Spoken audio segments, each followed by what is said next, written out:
Hi friends, welcome to Kundan Krishna classes. दोस्तों, आज जो हम लोग पढ़ने वाले हैं वो पढ़ेंगे गैस के नियम, गैसियस लॉ। हमारी परीक्षा में गैस के नियम से कौन कौन क्वेश्चन बनते हैं और ये पूछता है कौन कौन से हैं गैस के नियम। ये सारी चीज़ इस छोटी सी वीडियो में जानेंगे। इससे पहले यदि आप हमारे चैनल को सब्सक्राइब नहीं किए हैं तो सब्सक्राइब कर लें। चलिए शुरू करते हैं दोस्तों। आज का जो टॉपिक है वो क्या है? Gaseous law. दोस्तों, गैसियस लॉ जानने से पहले हम छोटी सी बेसिक चीज़ जान लेते हैं गैस का। पी, वी और टी क्या होता है? प्रेशर, वॉल्यूम और टेम्परेचर। पीवीटी दाब, आयतन और ताप। इन तीनों को लेकर हम लोग जानेंगे गैस के नियम। दोस्तों, गैस के नियम में पहला हम ले लेते हैं Boyle's law. Boyle's law, Boyle का नियम पहला है दोस्तों, बॉयल का नियम। दोस्तों, बॉयल के नियम से क्या क्या क्वेश्चन बनता है, सारी चीजें जानेंगे। पहले जानते हैं बॉयल्स के नियम है क्या। दोस्तों, स्थिर ताप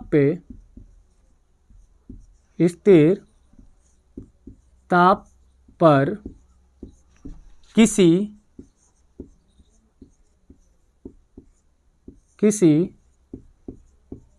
गैस का दाब आयतन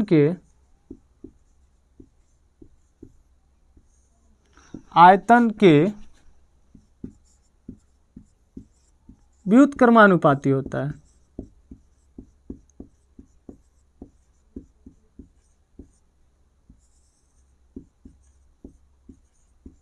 व्युत्क्रमानुपातिक होता है। बॉयल्स ने दोस्तों ये नियम दिया था, कहा था स्थिर ताप पे, यानी दोस्तों टेम्परेचर को हम क्या रखेंगे? कांस्टेंट। टेम्परेचर क्या रहेगा इसमें? कांस्टेंट। किसी गैस का दाब आयतन के व्युत्क्रमानुपाती होता है। दाब यानी पी, दाब को किससे लेंगे? प्रेशर। प्रेशर को क्या लिखते हैं? पी। व्युत्क्रमानुपाती यानी वन बाई क्या होगा? आयतन का दोस्तों भी। दोस्तों, ये दिए थे बॉयल्स ने कहा था स्थिर यानी टेम्परेचर को हम क्या रखेंगे? कांस्टेंट रखेंगे, और प्रेशर इनडायरेक्टली प्रोपोर्शनल होगा किसके? वॉल्यूम के। इन्होंने नियम दिया था दोस्तों, कहा था। पहले एक चीज समझ लेते हैं दोस्तों, अगर दोस्तों यहां से हम प्रेशर को बढ़ाएंगे तो वॉल्यूम क्या होगा? घटेगा। वॉल्यूम क्या होगा दोस्तों? घटेगा। जब हम वॉल्यूम को बढ़ाएंगे तो प्रेशर घटेगा, क्योंकि ये इनडायरेक्टली प्रोपोर्शनल है। इसको एक छोटे से डायग्राम से जानते हैं दोस्तों। एक हमने सिलेंडर बनाया, इसमें एक पिस्टन लगा देते हैं। ये हो गया दोस्तों सिलेंडर, ये हो गया पिस्टन। इसमें एक पी प्रेशर लगा देते हैं। ये है दोस्तों वॉल्यूम, ये है वॉल्यूम। दोस्तों, जब हम प्रेशर बढ़ाएंगे यानी इसको दाबेंगे, पी को नीचे दाबेंगे, प्रेशर बढ़ाएंगे तो वॉल्यूम क्या होगा? घटेगा। इससे समझिए, इसका एक सूत्र बनता है दोस्तों, प्रेशर और वॉल्यूम में रिलेशन जब भी पूछता है तो बनाता है P1 V1 बराबर P2 V2। ये होता है दोस्तों बॉयल्स नियम के सूत्र। जब P1 देगा, V1 दे देगा, आपसे P2 पूछ लेगा, इसमें से कोई दे के एक चर आपसे पूछ लेगा। ये हो गया। एक और क्वेश्चन बनता है दोस्तों, पूछता है प्रेशर और घनत्व में क्या रिलेशन है। इसको समझते हैं।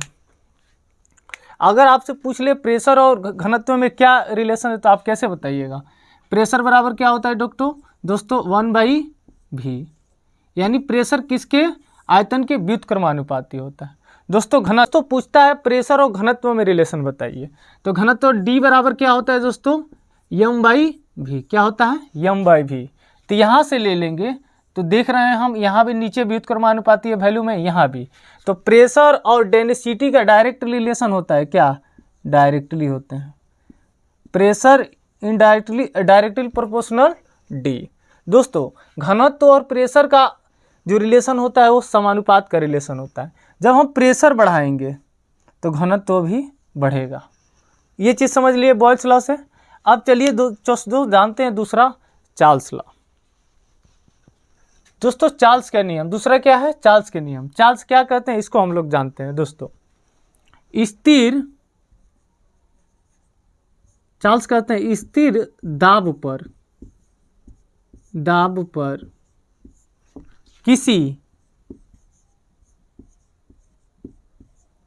किसी गैस का ताप आयतन के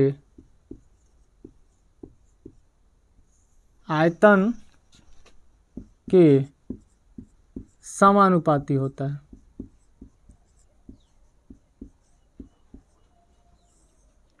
समानुपाती होता है। अर्थात दोस्तों इसमें क्या लेंगे हम, दाब को क्या लेंगे, कांस्टेंट लेंगे। प्रेशर को क्या ले लिए, कांस्टेंट ले लिए। प्रेशर क्या रहेगा, कांस्टेंट रहेगा। दोस्तों बॉयल्स लॉ में हमने क्या कांस्टेंट लिया था, टेम्परेचर। इसमें क्या लेंगे, प्रेशर को कांस्टेंट लेंगे। चलिए आगे क्या बोल रहा है, किसी गैस का ताप आयतन के समानुपाती होता है। ताप यानी टेम्परेचर आयतन के क्या होता है, समानुपाती होता है। चार्ल्स लॉ ने ये बोला था। यहाँ से देखिए, जब हम टेम्परेचर को बढ़ाएंगे तो क्या होगा, वॉल्यूम भी बढ़ेगा। इसको एक फिगर से समझते हैं दोस्तों। ये एक फिगर बनाए, यहाँ पार्टिकल रख दिया हमने, ये हुआ वॉल्यूम, यहाँ से टेम्परेचर दिए। जब हम दोस्तों टेम्परेचर बढ़ाएंगे तो वॉल्यूम भी क्या होगा, बढ़ेगा।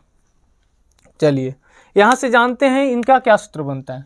दोस्तों इससे जो सूत्र बनता है वो क्या बनता है, T1 V2 बराबर T2 V1।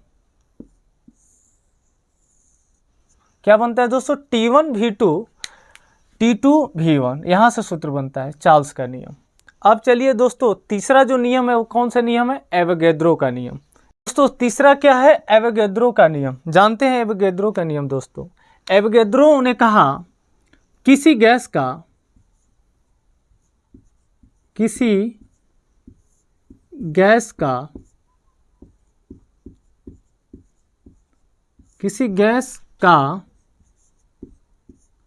ताप व दाब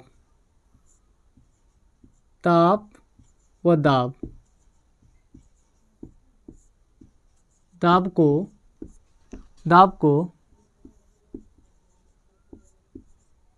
स्थिर रख,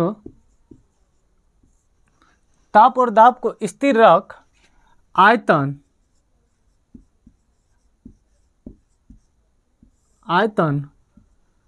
अणुओं के मोल, अणु यानी दोस्तों मोल के समानुपाती होता है। समानुपाती होता है। अर्थात दोस्तों इन्होंने क्या बोला, एवोगैड्रो ने बोला कि इसमें क्या क्या कांस्टेंट रहेगा, प्रेशर भी कांस्टेंट रहेगा दोस्तों, और टेम्परेचर, दोनों को हम क्या रखेंगे, कांस्टेंट। बॉयल्स ने क्या कहा था कि टेम्परेचर को कांस्टेंट लेंगे। चार्ल्स ने क्या कहा था कि प्रेशर को कांस्टेंट लेंगे। एवोगैड्रो ने कहा प्रेशर और टेम्परेचर दोनों को कांस्टेंट रखेंगे। आगे क्या बोला था, आयतन यानी वॉल्यूम समानुपाती होता है किसके, अणुओं की संख्या। आयतन समानुपाती होता है किसके, अणुओं की संख्या। दोस्तों अणुओं की संख्या या मोल, दोस्तों एक मोल में कितना होता है ये जान लेते हैं। एक मोल बराबर होता है दोस्तों, एक मोल बराबर होता है 6.022 इंटू 10⁻23 अणु। एक मोल बराबर कितना होता है, 0.22 इंटू 10⁻23 अणु। दोस्तों ऑक्सीजन यानी O2 के एक मोल में होता है 32 AMU। कितना होता है दोस्तों, 32 AMU, एटॉमिक मास यूनिट। अब चलिए दोस्तों जानते हैं, ये हो गया एवोगैड्रो नियम। अब हम लोग जानते हैं आइडियल गैस इक्वेशन। चौथा क्या है दोस्तों, आइडियल गैस इक्वेशन यानी आदर्श गैस। आदर्श गैस के नियम,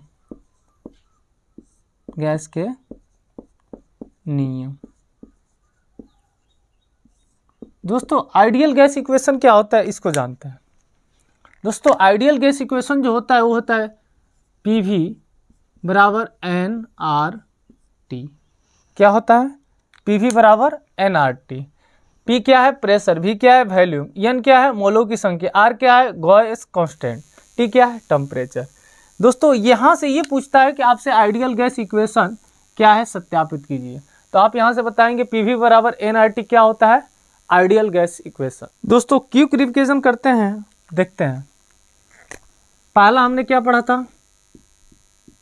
बॉयल लॉ,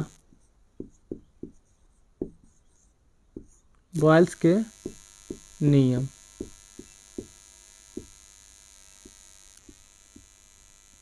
पहला हमने पढ़ा बॉयल के नियम। दूसरा हमने पढ़ा दोस्तों चार्ल्स के नियम।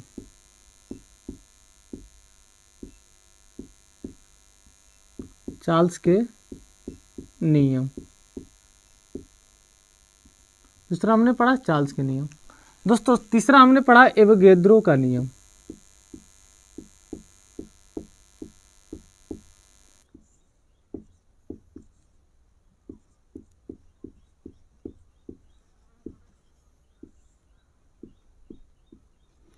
क्विक रिवीजन कर लेते हैं। पहला बॉयल्स के नियम में क्या था दोस्तों?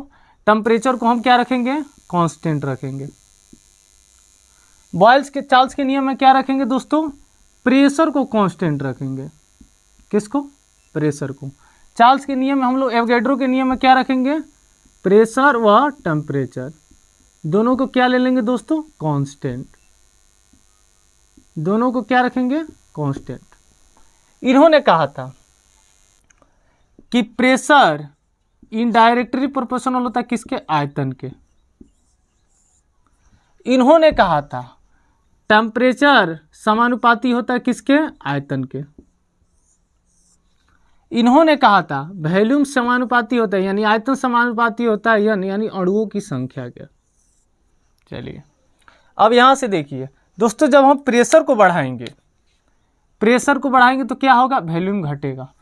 यहाँ दोस्तों जब टेम्परेचर को हम बढ़ाएंगे तो वॉल्यूम भी बढ़ेगा। यहाँ जब वॉल्यूम को बढ़ाएंगे तो अणुओं की संख्या क्या होगी? बढ़ेगी। इन्होंने एक और संबंध दिया, आपसे पूछता है कि बॉयल्स के दाब और आयतन घनत्व में संबंध बताएं। दाब और घनत्व में जब भी आप संबंध बनाइएगा तो क्या बनेगा? प्रेशर समानुपाती होता है किसके? घनत्व के। प्रेशर समानुपाती किसका होता है? घनत्व के। तो ये रहा रिलेशन। जब हम प्रेशर बढ़ाएंगे दोस्तों, तो घनत्व भी क्या होगा? बढ़ेगा। अब आइए इन पे, इन्होंने कहा था टेम्परेचर और आयतन पे, ताप जब बढ़ाएंगे तो क्या होगा? आयतन भी बढ़ेगा। इन्होंने कहा था आयतन अगर बढ़ेगा तो मोलों की संख्या बढ़ेगी। ऐसे ही शानदार जानकारी के लिए आप मेरे चैनल कुंदन कृष्ण क्लासेस को सब्सक्राइब करें। वीडियो अच्छा लगे तो लाइक करें। जय हिंद साथियों।